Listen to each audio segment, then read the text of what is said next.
Okay, we ripped her apart, we cleaned it out, and we have it back together.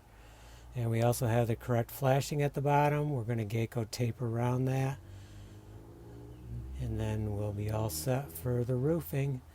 This, we're just going to caulk along the edges when we're ready to prime in here and paint.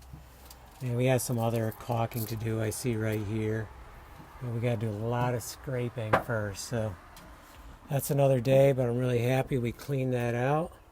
We got it back together. We ended up using screws on this side because pounding on that, I only had it screwed in here and down there because right here is a really thin board.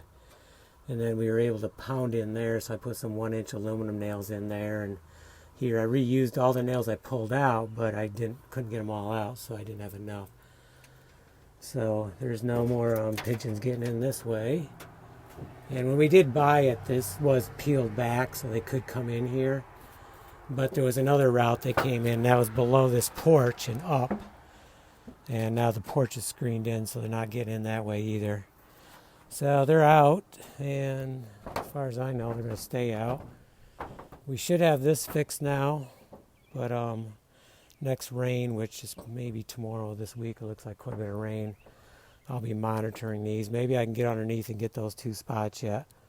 And then this roof will be ready for a fresh coat of Geico. Okay, time to call it a day. I'm tired.